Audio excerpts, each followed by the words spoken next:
I guess in a way, this video that I'm doing right now could be a shameless plug for a video that I did recently on my channel that goes right along with this video that I'm going to talk about right now. So, as many of you already know by now, the Little Mermaid live action teaser just dropped online on Friday, September 9th, 2022. And for the most part, well, from what I saw, it was met with pretty good reactions from people. But of course, you had your people that wanted to get online and talk about, oh, it's being woke this and woke that. I don't have to name any names or give any examples. Y'all know it's the usual suspects because that's all they sit online and talk about all day anyway, which goes back to this video where I said the reason woke won't go away, which is a video that I did like 2 weeks ago.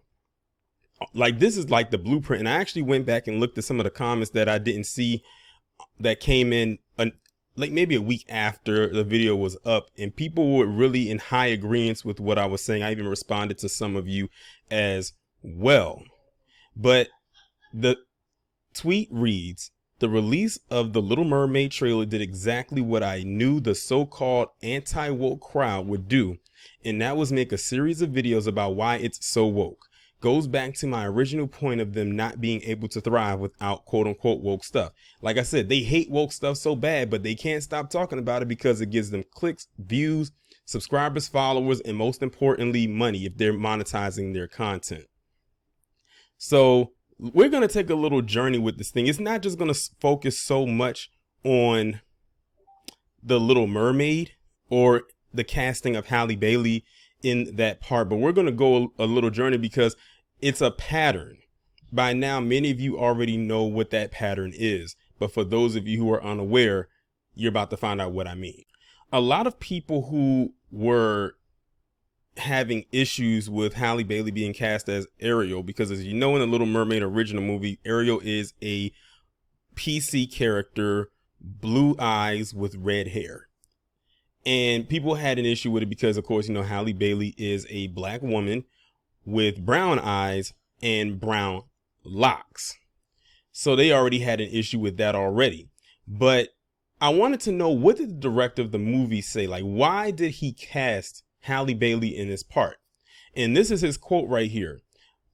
And his name is Rob Marshall. It says, Marshall first spotted Bailey on the 2019 Grammy telecast as Chloe and Halle performed Where Is the Love. He was enraptured by her crystalline singing voice, but didn't know if she could act. So he asked Bailey to audition for The Little Mermaid by singing Ariel's signature anthem, Part of Your World.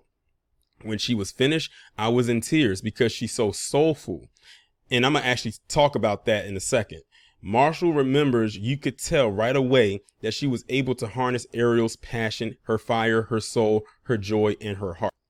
Now, this part right here is actually a clip, well, a image from the trailer, from the teaser, where she's actually singing a part of the song Part of Your World, which of course is like the song that the character is known for singing.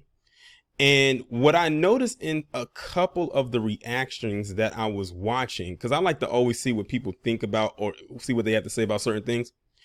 When she sings, I'm not going to demonstrate it on here, but she sings a part of the song where she does like an extra riff in the song that's not present in the original rendition of the song. And some people even had a problem with that. I always tell people, black people, we gonna be extra a little bit. Some a little too extra, but sometimes, we're gonna add our little, flavor to things. Her doing that riff was her doing her added thing to that. And let me tell you, I had no doubt she was gonna kill the singing, because Halle is a very, very talented vocalist. You can see why Beyonce took her and her sister under her wing, because she saw something in them when they were little girls. Like as little children, they had very good singing voices, and their singing voices was very different, especially for girls their age at the time. They have a very mesmerizing, soulful voice, but Halle really has that voice. She has the voice of a Disney princess, and she added that extra riff in there, and people was upset about it. I gotta tell you, black people, we're gonna be a little extra, and it just is what it is. Of course, if you look right here, this is her look. She has on, the fins, the purple seashell bra, And you know, her hair, of course they had to criticize the hair because they was like, Ariel didn't have dreadlocks, her hair wasn't this color. They if they made her hair straight up all up red, like a red stop sign, then they would have complained about that too. It was even, I remember one time it was rumors that they wanted Zendaya to play her, in which I wouldn't have had a problem with it. But my thing is, Zendaya doesn't have a strong singing voice. Zendaya does sing, but Halle Bailey can sing. S-A-N-G. Nothing against Zendaya, because she's a very talented actress. I said that based on her performances in the season 2 of Euphoria, especially episode 5. But she can sang, S-A-N-G. Just saying. But let me keep it moving, because like I said, there's more to this than just that. Princess and the Frog. So here we are years later.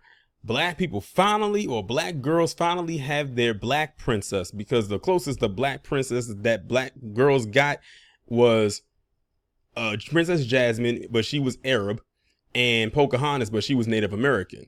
So, and then between those two, it was a huge gap, and you didn't really see, well, I guess, I don't know if you could throw Esmeralda in there, because she really wasn't deemed a princess. So she was probably the closest out of the two that I mentioned before, but she really wasn't deemed a princess. Tiana was really the first quote unquote black princess by Disney. And it was all good until you saw the movie, and then 20% of the movie she's human, and the other 80% she looks like this character here, the prince. That was a major issue. And that's actually something I pointed out in a video that I did a couple years ago. I think maybe on my original channel, when I was talking about how I feel like there's an agenda wherever they make an animated character who was black, then they find a way to turn him into some kind of a creature. Remember Will Smith had that movie, I think it was about him being an agent or a spy as a human, and then all of a sudden something goes wrong and he turns into a pigeon. Same thing that they did with this movie right here. It's like you couldn't keep them a human most of the time, but for the vast majority of the movie, they're being a frog going through a swamp trying to find a way to become human again. So, but hey, this was their original character, but this is what they did with it. But this goes back to how they poorly write black characters. And speaking of poorly written black characters, let's talk about Finn from the Star Wars sequels. Man, it is so disappointing what them people over at LucasArts did with his character. And it's such a shame, because it's not like Star Wars never had black characters before. I mean, you had Lando Calrissian, played by Billy D. Williams. You had Mace Windu, played by Samuel L. Jackson, which were both well-written, well-structured black male characters. Then you get to Finn in the Star Wars sequel, and they completely destroy what could have been one of the best story arcs since Luke Skywalker. And that's probably why they were upset about it, honestly. That's probably why they were really in their feelings about it, is because he could have had one of the best story arcs since Luke Skywalker, probably even better. Like, they took what could have been one of the best characters and turned him into one of the most worst and annoying characters ever. And it was so sad, because it's like, because Tariq always makes fun of them when he's imitating him, yelling and running around yelling Ray all the time. That's why I had to find a picture of him where he's not looking like a buffoon. And I think this is from the third one, which is Rise of Skywalker. I didn't bother watching it because I was done after The Last Jedi. And I think so was most of the cast. But literally in the first film, in the Force Awakens, it's like, oh, okay, let's see what his character's all about. Especially since they put him on the poster holding a lightsaber. And we think, oh, snap, he about to be a new Jedi. He about to be a new black Jedi. Went in there, wasn't the case. All he did in that movie was run around and yell Ray almost the whole movie, is drink out of dirty water. And then I forgot completely what he did in The Last Jedi, because it's forgettable. Those sequels are forgettable, and unfortunately so is his character. We just remember how bad it was. Just how, like I said, just how poorly written it was. But like I said, that goes back to how poorly written they do black characters. And it's not like they're incapable of doing it. It's just that they choose not to.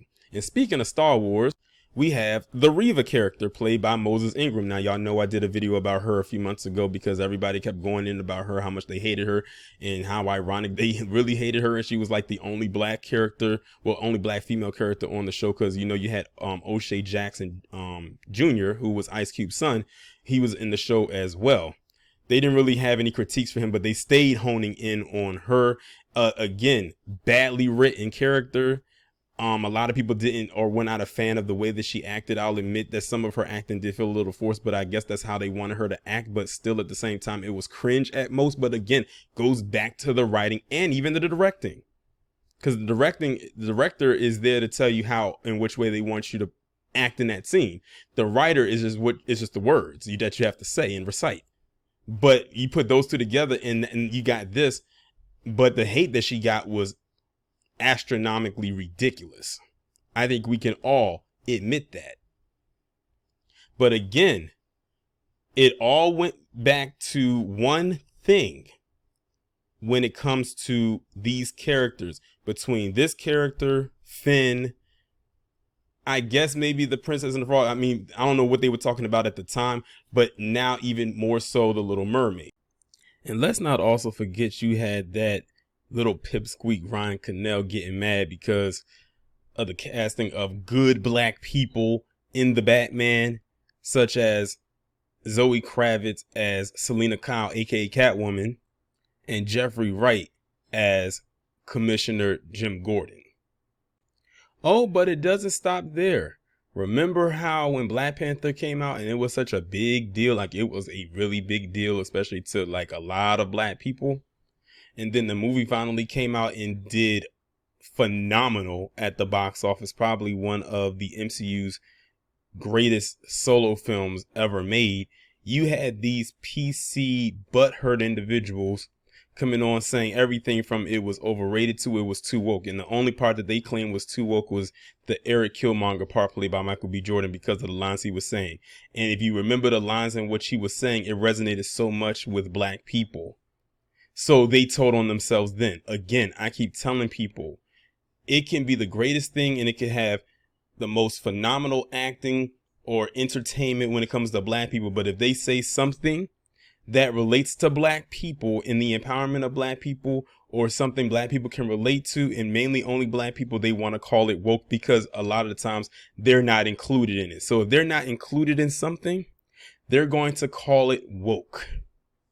I hate that I had to even come onto Wikipedia to pull this up, but this is the definition of woke, at least by the way that black people used it. And you're going to see in the definition how it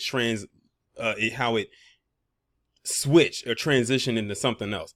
Woke is an English adjective meaning alert to racial prejudice and discrimination that originated in African American Vernacular English, or AAVE. Beginning in the 2010s, it came to encompass a broader awareness of social inequality such as sexism, and has also been used as a shorthand for American left ideas involving identity politics and social justice, such as the notion of white privilege and slavery reparations for African Americans.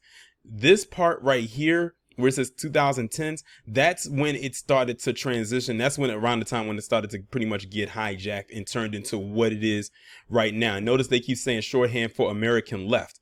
That's who the people who are considered to be on the right, that's who uses it the most, and they're using it under the guise of this part right here, especially these two parts. So remember, this is where it started at, right here in this first sentence, and in this whole second sentence right here is where it's at currently. Again, like I said in my other video, the gentrification of the word woke, but more so over the hijacking and bastardization of the word woke. I was trying to find it, but for some reason I can't. But people who did their little anti-woke whatever videos, or they're so woke whatever videos about this, I don't know how they were able to do it, but they were able to find the dislike meter or whatever the case may be, because you know they turned the dislikes off on YouTube. And of course they went in there and they did like a massive downvote of the trailer and all. Like they literally telling themselves every time they do that, every single time. But like I said, this isn't going to stop them from making their Anti-woke videos, again, they hate woke stuff, but they can't stop talking about it because they're making money. That's the funny part about this whole thing. I know if I don't like something, I'm not going to continuously talk about it over and over again. But see, they know how the algorithm works. And the algorithm is always going to send a lot of eyes and views their way, which gets their views up. It gets their subscribers up. It gets their ad revenue up, and it gets them paid. So they know exactly what they're doing. That's why I said their outrage is fake and phony, much like many of them are. Trust and believe, if I had a way bigger platform to actually put this kind of message out there, it would literally expose them all. How many of them would stop doing it? I don't know. They probably keep going because they know where the money is. They are not slick. They are far from it. But with that being said, well, first off, let me just go hit it before I end it off. It doesn't matter to me if people go see this movie or not. It's going to draw an audience. It already is going to have an audience there. It's going to make money. It has a big machine behind it. And no matter how many quote unquote woke videos they make, it is what it is. That's just the facts. But with that being said, I'm gonna go ahead and end the video on that note. Y'all let me know what you think down in the comments. Go ahead and hit that subscribe button if you are new. If the bell does not work for you to be notified when I upload this video, I upload the video in the Premiere format. So make sure you go ahead and hit the notify me button, which is located in either the bottom left or the bottom right corner of the thumbnail, and you should be notified that way. The links will be down in the description. I'll talk to you in the next one.